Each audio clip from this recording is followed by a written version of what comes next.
Namaste. Today we begin a new module and that is ecological energetics. In this module we will have 3 lectures: food chains, food webs and trophic levels, followed by primary production and nutrient cycles.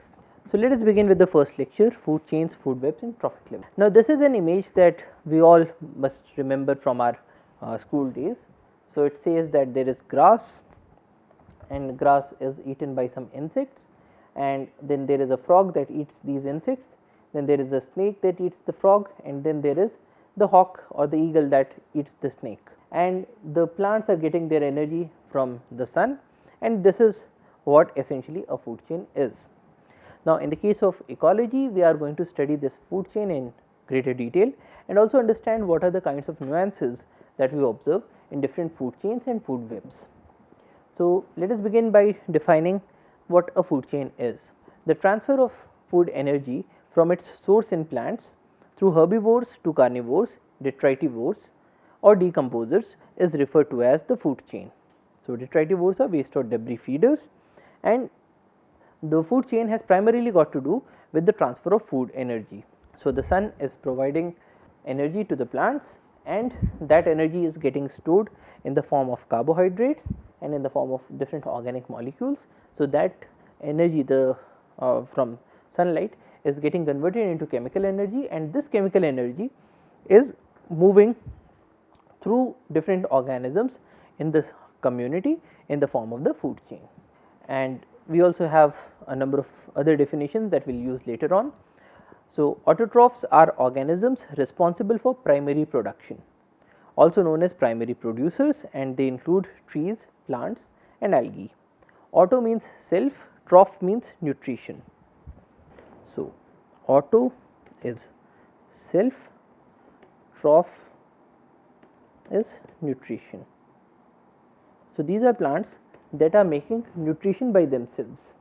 On the other hand, hetero is other. So, heterotroph is an organism that is using some other organism for its nutrition. So, autotrophs include trees, plants and algae, and also a number of bacteria that get their energy from chemicals, which are known as chemoautotrophs. Heterotrophs are organisms that cannot produce their own food. So, they are organisms like us. They rely instead on the intake of nutrition from other sources of organic carbon, mainly plant or animal matter.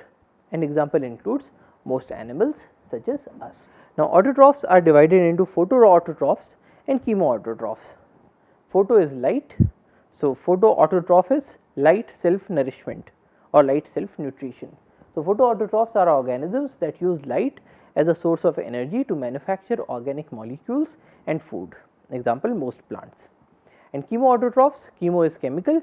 So, chemoautotrophs are organisms that use chemical reactions as a source of energy to manufacture organic molecules and food. So, an example is this bacterium Hydrogenovibrio chronogenus, which is found in deep sea hydrothermal vents. So, hydro is water, thermal is heat. So, you have heated water vents that are found inside deep seas. They are mostly of volcanic origin, and you have these bacteria that utilize this chemical energy to make their own food. Then when we talk about food chains, we can divide all the organisms into producers and consumers. So, producer is an organism that makes its own food, which is the autotrophs, including both the photoautotrophs and the chemoautotrophs. Consumer is an organism that consumes some other organism for food, some other organism or some other part of that organism.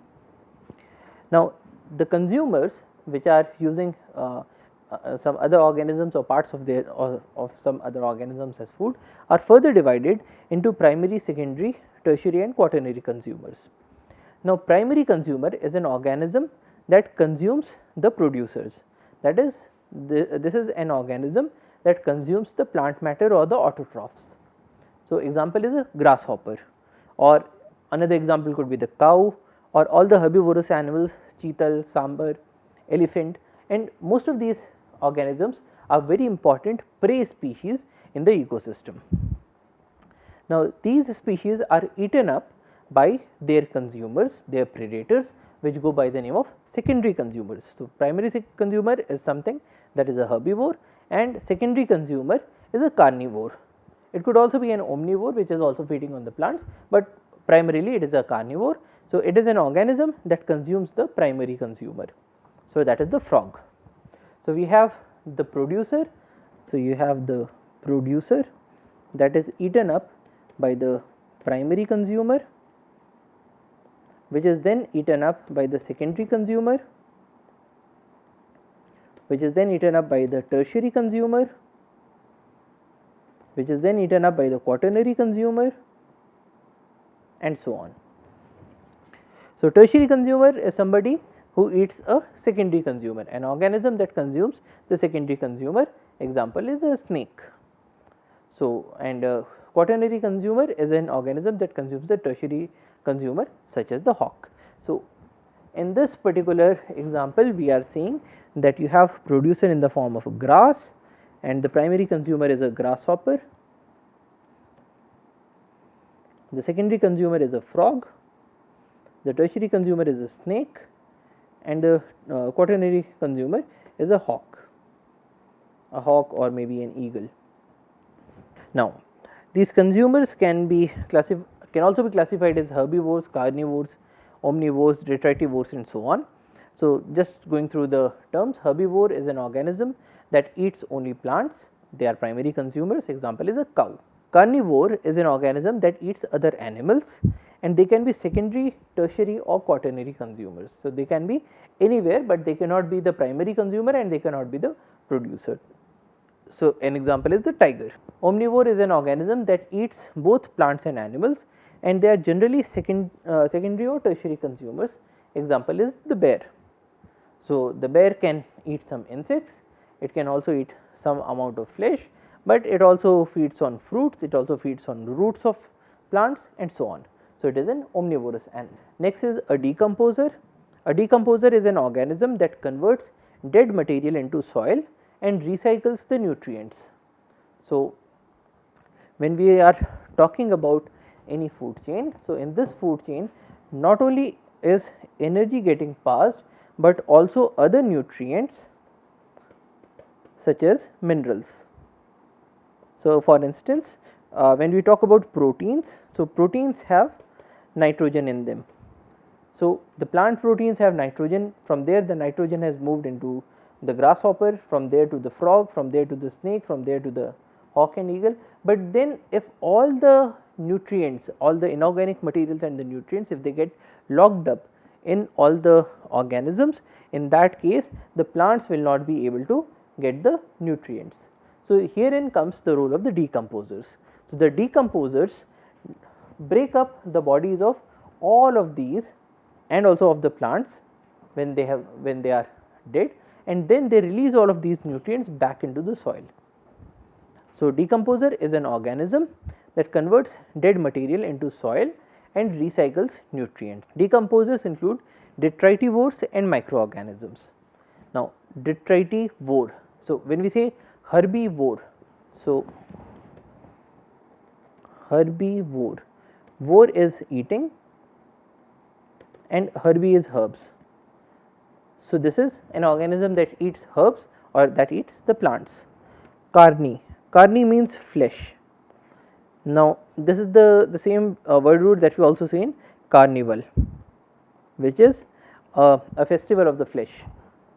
That is how the word root goes. So, carnivore is an organism that eats up carne or that eats up the flesh. So, that is a carnivore. Omni means both or omni means all. So, omnivore is something that eats up everything. So, it eats up the plants, it also eats up the flesh. When we say detritivore, so here you have something that eats up the detritus. Now, what is a detritus? So, detritivores consume detritus, which is decomposing plants and animal parts as well as feces.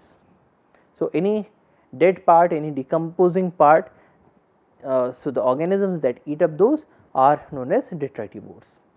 And once they eat these up, they make it more and more exposed to the action of microbial decomposers such as bacteria and fungi that further break it down.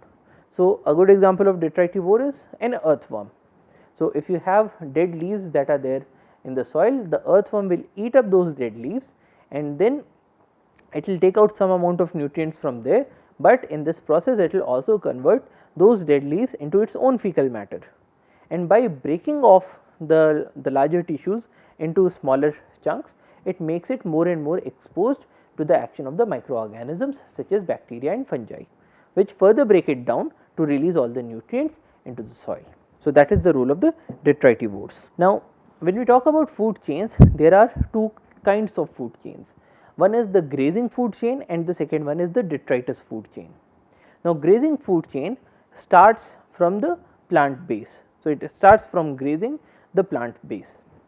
So, grazing food chain starts from a plant base, goes through herbivores to carnivores, and grazing food chains are then further subdivided into predator food chains and parasitic food chains.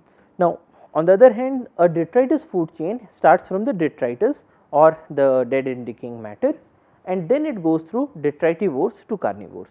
So, essentially in the case of the grazing food chain, so when you have the grazing food chain, you have plants followed by herbivores followed by carnivores, and then these carnivores can be, so they can be secondary, tertiary, quaternary and so on. In the case of detritus food chain, you have detritus followed by detritivores,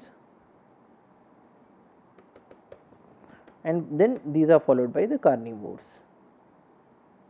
which can again be secondary, tertiary, quaternary and so on. So, now we will look at some examples. So, when we say the grazing food chain, you have two examples, one is the or two subtypes, one is the predator food chains. So, predator food chain, a good example is grass that is eaten up by cheetal and that is eaten up by tiger, or the one that we saw before, you have grass that is eaten up by the grasshopper, that is eaten up by the frog, that is eaten up by the snake, and which is eaten up by the hawk. Now, when we observe a predator food chain, the size of the organisms generally increases as we move up the chain. So, grass is very small, cheetal is a bit larger, it is close to around 60, 70, 80 kg animal, and then if you look at a tiger, that is a very large animal, say around 300 or 400 kg weight. So, the size of the organisms increases as we move up the chain. On the other hand, when we look at the parasitic food chains, so a parasitic food chain, an example is rat, flea followed by a parasitic protozoa. So, again in this case also the rat will be it will be preceded by the grass or say grains. So, but in this case, this portion which is the parasitic food chain, so from grass to rat will be a predator part of the food chain, but this part is a completely parasitic food chain, rat to flea to parasitic protozoa. Now, in this case, the size of the organisms generally decreases as we move up the chain. So, a flea is very much smaller than a rat, and the parasitic protozoa are microorganisms that are living on the flea. So, here the size goes down as we move up. Now, in the case of a detritus food chain, you have detritus followed by detritivores followed by carnivores. So, an example is you can have the fallen leaves of mangroves. So, mangroves are plants that grow in the vicinity of the seashores or ocean shores, and when the leaves of these plants when they die and when they fall down, so they get into the water and there they are consumed by the detritivores. Now, these detritivores are then eaten up by the detritivore consumers, for example small fish or insect larvae. So, here we had some detritivores, some very small organisms that are eating these up, and then these organisms are further eaten up by the insect larvae, and from there they get eaten up by small fishes, then large fishes, and then piscivorous. Pisci is fish, vor is eating, so this is fish eating birds. So, then they are eaten up by the fish eating birds. So, this is a detritus food chain. Now, if you look at the differences between both of these food chains, we observe that in the case of a grazing food chain, the primary source of energy is the sun. which is then used up by the plants. In the case of the detritus food chain, the primary source of energy is detritus. So, it starts with the detritus or a dead tissue or a dead organism. Then the first trophic level in the case of grazing food chain is herbivores, because they are eating up the plants. In the case of detritus food chain, they are the detritivores. Now, the length of grazing food chain is generally longer and the length of a detritus food chain is generally shorter. Now, what do we mean by that? So, if you have say plants, then they are eaten up by herbivores, then they are eaten up by the secondary consumer, then they are eaten up by the tertiary consumer, then the quaternary consumer, and so on. At each of these stages, so from plants to herbivores, plants suppose they have say 100 calories of energy that is stored in their body tissues. When the herbivores have eaten those, they will spend quite a lot of energy to warm up their bodies, to ensure that the blood circulation goes on, for the movement of their bodies, and so only about 10% of that energy will get stored in the bodies of the herbivores. So, here you only have 10 calories. From here to the next level, again it will be 10%. So, this will have only 1 calorie, and then this will have 0.1 calorie, and so on, 0.01 calorie. So, the more up you go into the food chain, then the lesser is the amount of energy that is available. Now, in the case of a grazing food chain, because it starts with the sun, so you have ample amount of energy that is available in the grazing food chain, and so it can support longer chains. Whereas, in the case of detritus food chain, because the starting material itself is very small, it does not have a huge amount of energy, so it cannot support a very long chain of organisms. So, a detritus food chain is generally shorter in length. Now, that is about the food chains, but then if we look around in the nature, we will observe that not a chain is present, but multiple chains that are present, and all of these multiple chains make up a food web. So, for instance, when we were talking about our simplest food chain, in which we had grass, and then this grass was eaten up by the grasshopper, then this was eaten up by a frog, then a snake, and then a hawk. But then grass is also eaten up by say a locust, and grass is also eaten up by say some other caterpillars. Then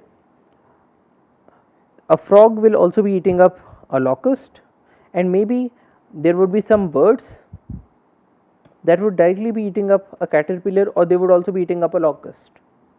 And then you could also have a bird that eats up a grasshopper directly, and then you can have a snake that maybe feeds on bird eggs, or you can have a situation in which there is a frog that is also eaten up by a bird. So, when we look at these combinations, this becomes more and more complex. So, a combination of different food chains that works together goes by the name of a food web. So, we define a food web as a system of interlocking and interdependent food chains. So, all of these different food chains, they are linked together, they are interlinking, and they are interlocking, and they are interdependent on each other. Then we also define a trophic level.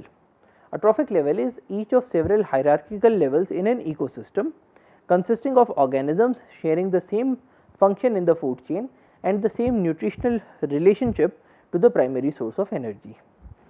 So, when we look at this food web, so here you have grass, you may also have some trees, you may also have some shrubs, you can also have some herbs, and so on. And all of these, if we look at this definition, all of these organisms share the same function in the food chain, that is, all of them are producers, and the same nutritional relationship to the primary sources of energy. So, all of these are using the energy of the sun. So, all of these are using the energy of the sun and then they are passing it on to the primary consumers or the herbivores. So, all of these together will form a trophic level.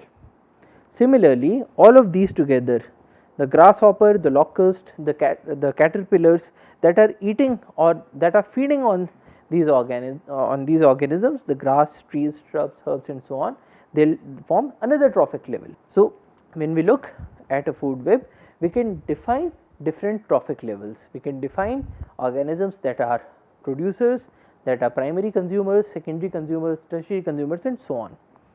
Although it looks much more simpler in theory than it looks in practice. So, for instance, this is a food web that is found in the Atlantic Ocean, and as we can observe here, there are so many interrelationships, so many who eats who relationship here, that it becomes a bit difficult.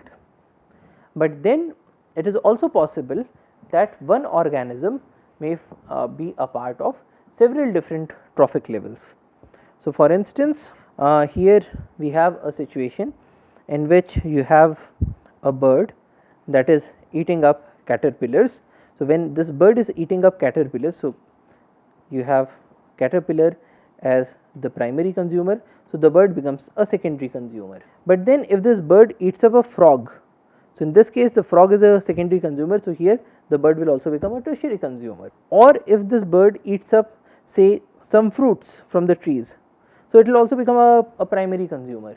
So, essentially any organism in a food web may occupy more than one of those trophic levels. So, now we can understand the level of complexity that is involved here. You have so many relationships and every organism or many organisms can occupy different trophic levels at the same time. So, to reduce this complexity, we make use of some tools, and one such tool goes by the name of an ecological pyramid. Now, an ecological pyramid is a graphical representation designed to show the biomass, numbers or energy at each trophic level in a given ecosystem. So, it is a graphical representation that is designed to show biomass. Biomass is the total amount of mass that is formed out of the biological entities that are present at each trophic level, or the number of organisms that are there at each trophic level, or the energy that is there in each trophic level. And these ecological pyramids also go by the name of trophic pyramid, Eltonian pyramid, energy pyramid, food pyramid and so on. Now, we will look at some different kinds of pyramids. So, the first pyramid is the pyramid of numbers. So, pyramid of numbers shows you the number of organisms that are present at each trophic level. So, what do we mean by that? So, this is one pyramid of numbers. So, in the case of the first trophic level, which is the plants or the producers, will go into the field and will count how many plants are there, how many individual grasses are there, and when we total up all of them, all the trees, all the herbs, all the shrubs, all the grasses that are there together will come up with a number, and this number will be depicted by this particular portion of the pyramid. So, the area of this pyramid or the area of this particular block is proportional to the number of entities that we have at this trophic level, and all of these different slabs are showing different trophic levels. So, this is the trophic level of the producers, this is the trophic level of the primary consumer, this is the trophic level of secondary consumer, this is for the tertiary consumer, this is for the quaternary consumer and so on. So, this pyramid will show us the number of individuals that we have at each trophic level. So, for instance, if there is an ecosystem in which you have tigers and you have leopards, and both of these are apex predators or both of these are quaternary consumers. So, this particular block will tell you how many tigers are there plus how many leopards are there. You put both the numbers together and you reach to this level. Now, generally it is observed that the number of individuals will go down as we move up the trophic level, because for instance, in a tiger reserve like the Panna Tiger Reserve, you will have say around 30-40 tigers. So, that will form this upper block. So, you will have say 40 tigers, but then if you look at the number of their prey species, so if you look at the number of cheetal or the number of sambars, they might go up into several hundreds or maybe even several thousands. So, as we move down, the size would increase. If we look at say the number of grasses that are there, that might even go up into millions. So, as we move up a pyramid, the number decreases. As we move down a pyramid, the number increases. So, you have a larger size base and you have a narrower top. Now, this is something that is intuitively expected. So, in this case you will have say grass and you have say 1,000,000 individuals of grass, and then you have this 1,000,000 individuals of grass are supporting say cheetal and sambar, and their number is say 4,000, and then this number would be supporting say around tigers plus leopards, say around 50 individuals. So, we see that as we are moving up in the trophic levels, as we are moving up in the pyramid, the number is going down. But then you can also have an inverted pyramid of numbers. So, in an inverted pyramid of numbers, you will have a situation in which the number of quaternary consumers is much greater than that of the tertiary consumers, which is greater than the number of secondary consumers, which is greater than the number of primary consumers, which is greater than the number of the producers. Now, one such example is given by the tree ecosystem. Now, in the case of a tree might be supporting some number of birds. Now, because a tree is such a large organism, so it might support a number of birds. So, let us say that there are 100 birds that are being supported by one tree. So, here you have 1 and here you have 100. Now, if we consider any parasites that live on the birds, each bird would be supporting say around 50-60 parasites, and each of those parasites such as a flea would be supporting a number of hyperparasites say such as bacteria or protozoa. So, in this case what we are observing is that you have one tree that is supporting say 50 birds, or let us say 100 birds.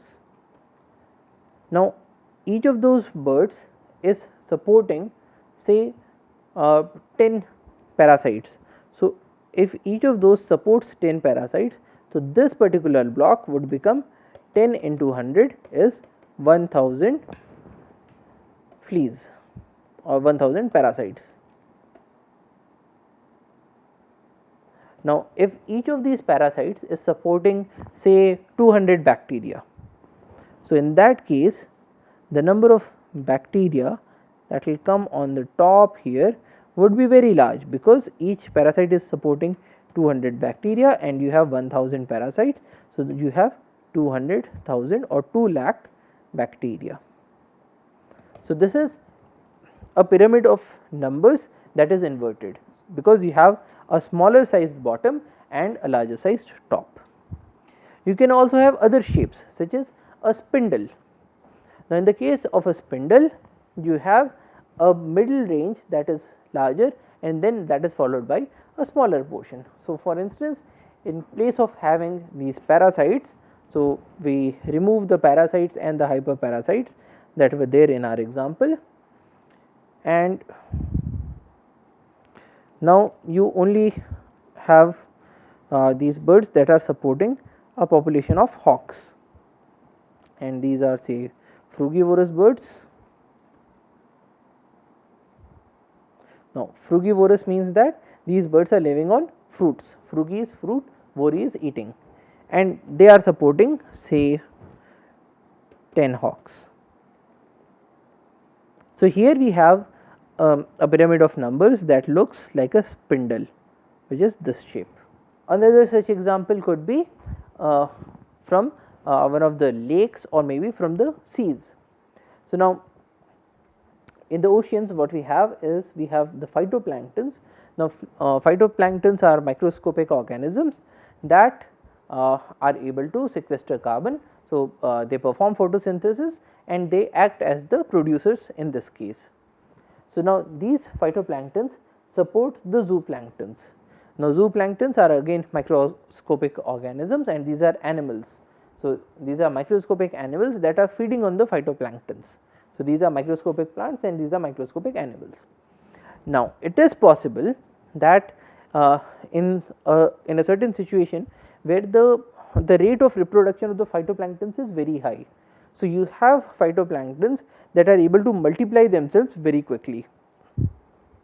So, they multiply themselves and then they also get eaten by the zooplanktons. Now, these zooplanktons are getting a sufficient source of food because of the phytoplankton. So, you have a large number of zooplanktons, but you can have a situation in which the phytoplanktons are much lesser. Why much lesser? Because they are able to reproduce very fast. So, even though you have a very small number, so in this case suppose you have 1000 phytoplanktons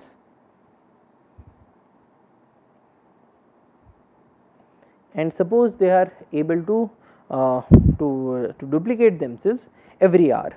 So, in that case in 1 hour from 1000 they will become 2000, in 2 hours from 2000 they become 4000, in 3 hours from 4000 they become 8000, in 4 hours they become 16,000 and so on. Now, if this is the rate of propagation, we will find a situation in which the population increases exponentially. So, here you have the number of phytoplanktons and this is the time. Now, because nature is not able to support such a huge rate of growth, so it is possible that at this level their population is being consumed by the zooplanktons. So, even though you have a lesser number of phytoplanktons, they are able to multiply themselves very fast, and when they multiply themselves fast they become much more. When they become much more, they are eaten up by the zooplanktons. In that case the number of phytoplanktons again goes down and the number of zooplanktons increases. So, when we look at a snapshot of this ecosystem, we will find that you have less number of phytoplanktons, more number of zooplanktons, and then these zooplanktons are being eaten up by the fish. So, the number of fishes is less, and then suppose these fishes are eaten up by a sea lion, in that case the number of sea lion is also less. So, here again we are observing a pyramid of numbers that is looking of this shape. So, this is the shape of a spindle, or we can even have a pyramid of numbers that looks like a dumbbell. So, one such example is grass, rabbit, flea. So, you have grasses. So, there are quite a number of grasses in your ecosystem, that is and those grasses are supporting a small number of rabbits, but then because each rabbit can support a multiple or a large number of these parasitic fleas. So, the total number of fleas that will be found in this ecosystem will be greater than the number of rabbits, and in that case the pyramid of numbers will look like a dumbbell. Another pyramid is the pyramid of energy. So, we looked at the pyramid of numbers in which each trophic level is showing how many individuals are present at that particular trophic level. In the case of pyramid of energy, we look at the energy that is contained in organisms at each trophic level, and in this case the energy generally looks like this. So, you have a pyramid that is flatter or wider at the bottom and that goes on tapering to the top. So, the amount of energy that is present at each trophic level goes on decreasing as we move up the food chain or the food web. The third kind of a pyramid is the pyramid of biomass, which is the biomass of organisms that is present at each trophic level. So, here as well in most situations we observe a pyramid of biomass that looks like this. So, it is wider at the bottom and it goes on tapering as we move to the top, but another example is that of an inverted pyramid of biomass. So, an inverted pyramid of biomass, for example, can be the example of these of again an oceanic ecosystem. So, here again you have planktons and these planktons are supporting small fishes, but then because these planktons have a faster rate of reproduction or a faster rate of multiplication. So, a smaller number of planktons can support a larger number of fishes, and because those fishes, each of those fishes is having a large amount of biomass. So, if you look at the amount of biomass that is being supported by the planktons, it will be less than the biomass that is there in the fishes. And then from a small fish to a larger fish to an even larger fish. So, for instance, if you look at a large sized shark, so a shark will be having a huge amount of biomass that is stored in its body, and that might be much greater than the total biomass that is present in its prey species. So, we can have a situation in which we have an inverted pyramid of biomass. Now, in these pyramids we can also define the standing crop. Now, a standing crop is the total dried biomass of the living organisms that are present at each trophic level. So, in this case we are looking at the dried out biomass. So, for instance, in the earlier situation we were looking at total amount of biomass that was present in the grasses, for instance. So, let us say that we had 1,000,000 tons of biomass, and that was the green biomass. In the case of standing crop, we will look at the dried out biomass after removing all the water. The next concept is that of ecological efficiency. Ecological efficiency is the efficiency with which energy is transferred from one trophic level to the next. So, when we are looking at any pyramid, so here we have a pyramid, and here we have grass that is eaten up by insects, that is eaten up by insectivorous organisms, and that is eaten up by the top carnivores.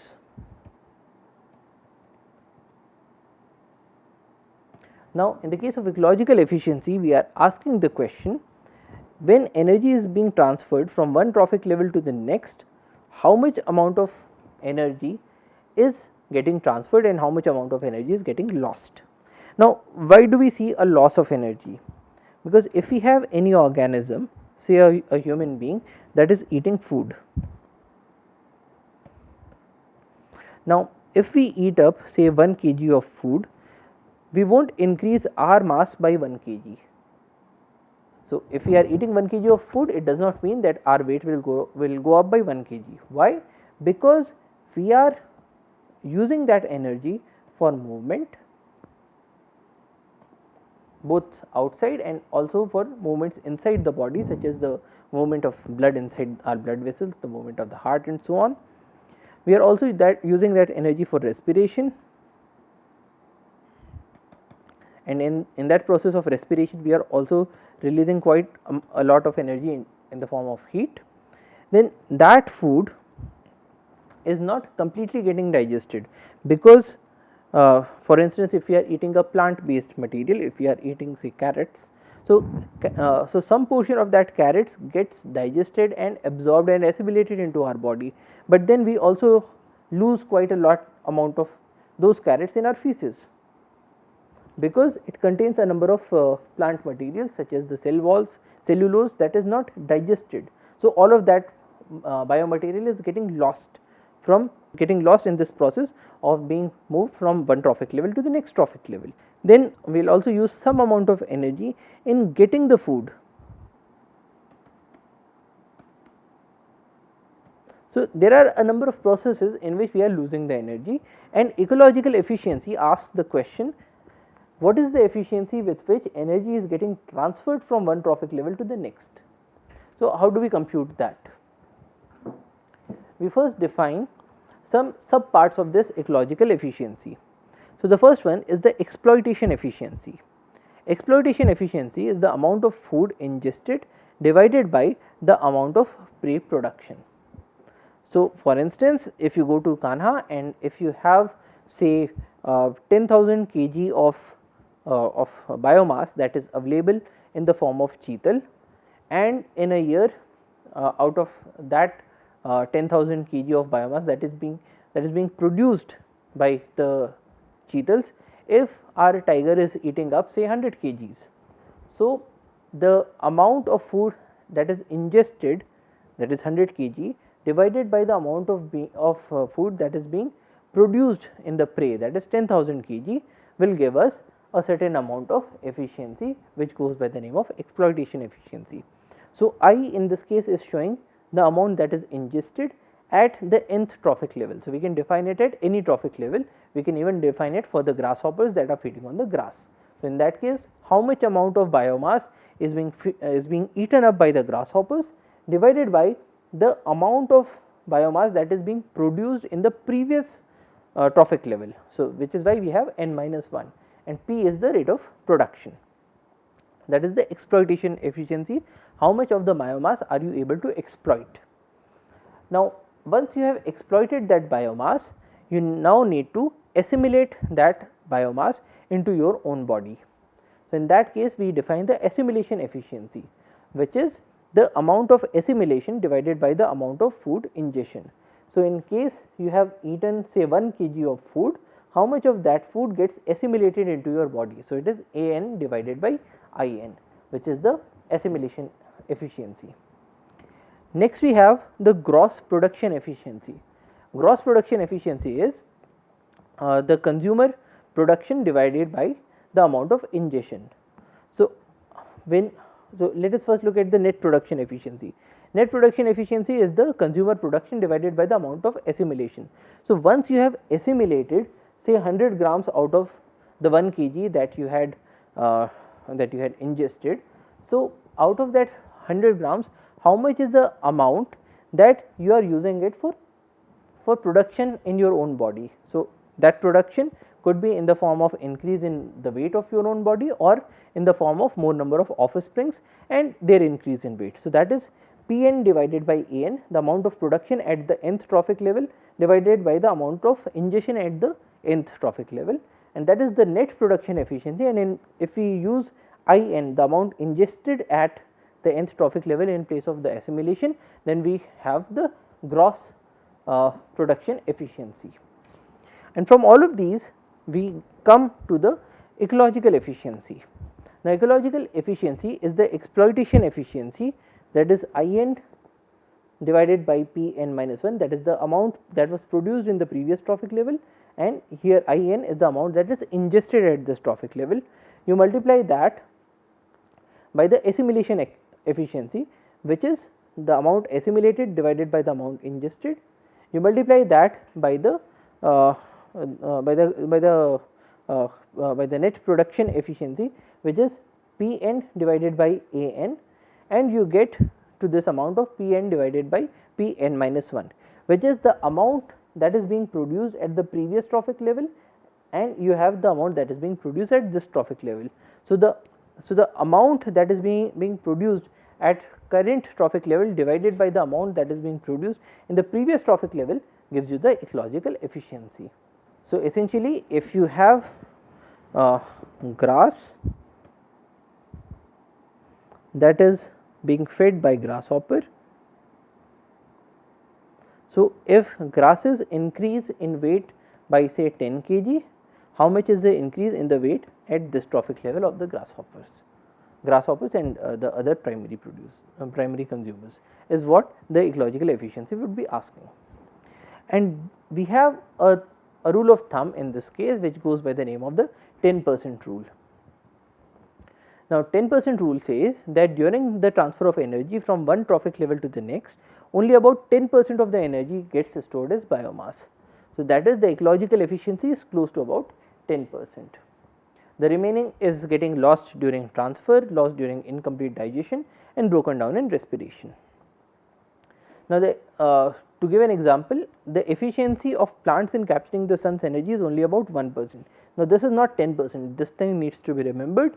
The plant's efficiency is close to about 1%.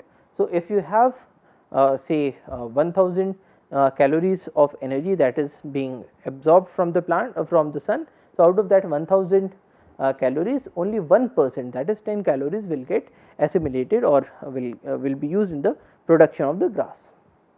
So, in this food chain, grass to grasshopper to frog to snake to hawk, if 100,000 joules of energy from the sun was intercepted by the grass, the amount of energy assimilated at each stage would be, so you have 100,000 joules from the sun, out of that only 1%, that is 1000 joules will be made available at the level of the grass. Out of that, and then we have 10% rule from all of these trophic levels. So, if you have 1000 joules that is available at this trophic level, at the next trophic level you will have only 10% of that available, which is 100 joules. From that you move on to the next trophic level and you again have 10%, that is 10 joules. Then snake's trophic level will only have 1 joule and the hawk's trophic level will only have 0.1 joule, which also gives us an indication why these chains cannot be very long, because the more is the length of these chains, the lesser is the amount of energy that is available at the apex predator level, trophic level, and that small amount of energy may not be sufficient to for the survival of those species at that level. We can also say that this 10% rule in the term of an equation. So, if we consider plants at level 1, we have energy at the nth level is given by energy intercepted from the sun divided by 10 to the power n plus 1. So, if you have plants as 1, so at the level of the plants, that is at the level of the producers, you will have energy intercepted by the sun divided by 10 to the power 1 plus 1, which is 10 to the power 2, which is 100. So, you have 1/100th of the energy or 1% of the energy that is being intercepted from the sun is made available at the level of the producers, and from the next trophic level onwards you have only 10% of that energy that is available. So, this is about the ecological energetics. But one other role of understanding these trophic levels is the case of the trophic cascades.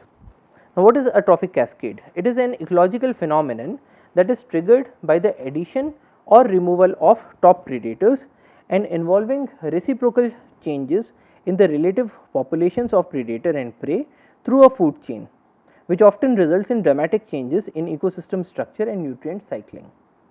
So, you have this ecological phenomenon that is occurring because of the addition or removal of the top predators.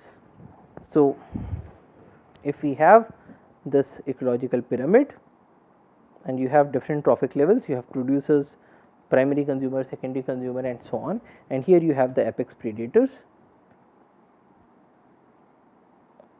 Now, if you remove the apex predators, so for instance, if you have a forest in which you have tigers, and tigers are the only apex predators that are available there, and you have cheetahs and you have the grasses. Now, if you remove tigers from this ecosystem, what will happen is you will have a very less amount of predatory pressure on the cheetahs. So, with these tigers gone, there will be nothing to regulate the population explosion of the cheetahs. So, the population size of the cheetahs would increase. When that happens, they will be eating up much more of the grass and even the smaller saplings of different trees that are available. And so, the impact of removal of the predators would come down as a cascading effect to the bottom of this food web. So, in this case, by removal of tigers, you will have the removal of grasses. So, coming back to the definition, an ecological phenomenon triggered by the addition or removal of top predators. Now, we looked at removal of top predators. Similarly, if you do not have any top predators, if you add those top predators, you will also find a very different impact, and involving reciprocal changes in the relative populations of predator and prey through a food chain. Why reciprocal changes? Because you are removing one predator, that leads to an increase in the number of their preys, which leads to a decrease in the number of their preys, and so on. So, you have a reciprocal relationship. So, if this portion reduces, this would increase, this would increase, so this would decrease, so this would increase, so this would decrease, and so on. So, you have reciprocal relationships, and which often results in dramatic changes in the ecosystem structure and nutrient cycling. So, we will look at one such example. So, this is the case study of wolves, which I have taken from a video from YouTube. It is from Sustainable Human, and now we will look at that video.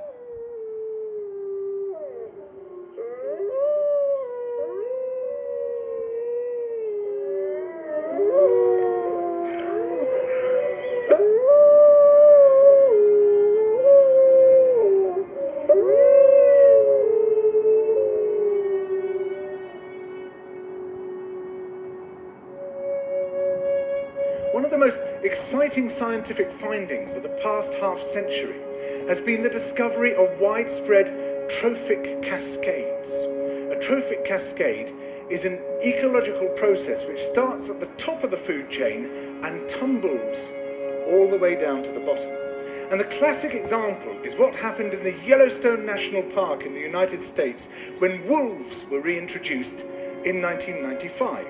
Now, we all know that wolves kill various species of animals, but perhaps we're slightly less aware that they give life to many others. Before the wolves turned up, they'd been absent for 70 years, that the numbers of deer, because there was nothing to hunt them, had built up and built up in the Yellowstone Park, and despite efforts by humans to control them, they'd managed to reduce much of the vegetation there to almost nothing. They'd just grazed it away. But as soon as the wolves arrived, even though they were few in number, they started to have the most remarkable effects. First, of course, they killed some of the deer, but that wasn't the major thing.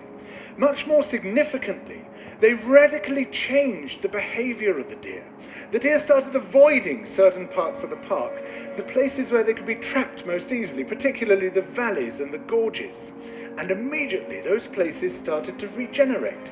In some areas, the height of the trees quintupled in just 6 years. Bare valley sides quickly became forests of aspen and willow and cottonwood. And as soon as that happened, the birds started moving in. The number of songbirds, of migratory birds, started to increase greatly. The number of beavers started to increase because beavers like to eat the trees. And beavers, like wolves, are ecosystem engineers. They create niches for other species. And the dams they built in the rivers provided habitats for otters and muskrats and ducks and fish and reptiles and amphibians. The wolves killed coyotes, and as a result of that, the number of rabbits and mice began to rise, which meant more hawks, more weasels, more foxes, more badgers.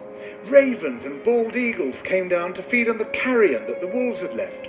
Bears fed on it too, and their population began to rise as well, partly also because there were more berries growing on the regenerating shrubs.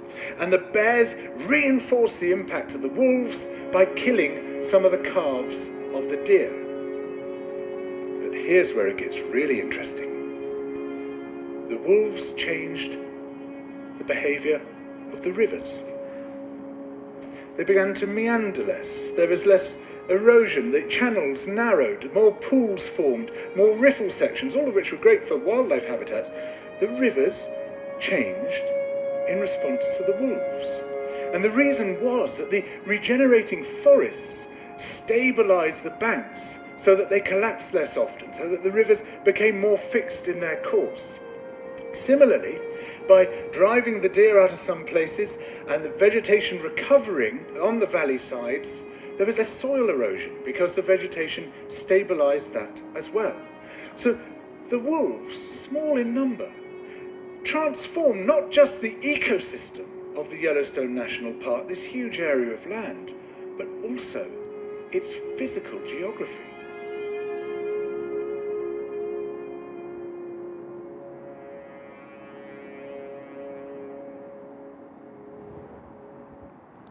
Now, in this example, what we are observing is that earlier we had a patch of forest that had some grasses and that had some trees. Now, if you do not have any herbivores here, so these plants would be able to survive. But then if you only have some herbivores in the form of deer and you do not have anything to control the population of deer, what would that deer do is they would eat up all the grass and also any of the small saplings that are coming up because of these trees. So these all get eaten up. So once that happens, the regeneration of the forest stops because you do not have any new saplings that will later on become trees. Now in the case of Yellowstone National Park, what had happened was that these wolves had been cleared off, they had been hunted away. So in that case there was nothing to stop the deers and they were eating up everything, and so in this situation the amount of biodiversity had reduced to a very great extent, because you only had these barren lands and you only had these forests that were not regenerating themselves. Now, in this situation, when you bring wolves into the system, and even though these wolves are small in number, but once they create a negative impact on the deers by killing off these deers and by changing their behaviors so that they avoid certain locations, in those locations now these saplings have a chance to grow. So, now you have these saplings that are coming up, now you have these grasses that are coming up. Once that happens, now these grasses and these saplings can now support more number of organisms. So, for instance, once you have these grasses, you will also have a number of insects that will feed on these grasses, which will also support a number of birds that will feed on these insects. So, by bringing in wolves, you are increasing the population of insects and birds. Similarly, once you have these saplings and once these saplings grow to a certain stage, they would support some other organisms. So, for instance, earlier because we did not have any shrubs, so there were no berries. Now, because these shrubs are able to survive, so you have berries that are growing up on a number of shrubs, and these berries are then supporting bears. So, just by having, and then these bears would also have some other impacts, because they would be killing off some other organisms like the coyotes. The bears and the wolves kill off the coyotes. So, when these coyotes are killed off, that increases the population of rabbits, because rabbits were being eaten up by coyotes. So, once you reduce the population of coyotes, the population of rabbits would go up, rabbits and mice would increase. Once rabbits and mice population increases, that would further increase the population of those organisms that feed on these animals. So, things such as snakes would increase, or things such as eagles would increase, or owls would increase, or hawks would increase, and so on. So, just one organism, just one top predator, that can produce so much of impacts on the ecosystem, and this is what is known as trophic cascade. Why is it called a trophic cascade? Because if we look at a river, a cascade is a series of small waterfalls.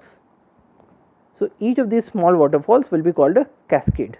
So, in this case, the wolves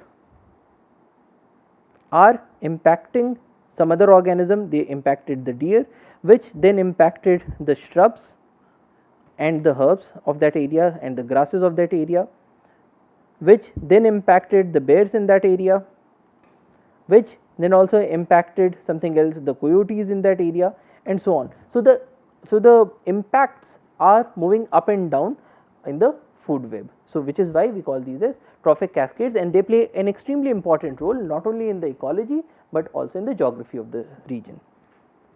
So, in this lecture we looked at food chains, food webs, we looked at different trophic levels, we looked at different pyramids, and how do we make sense of this data and why is that important in the case of ecology. And a very important implication of understanding of these food chains, food webs and trophic levels is the knowledge about the trophic cascades. What is the impact of a top predator in any ecosystem?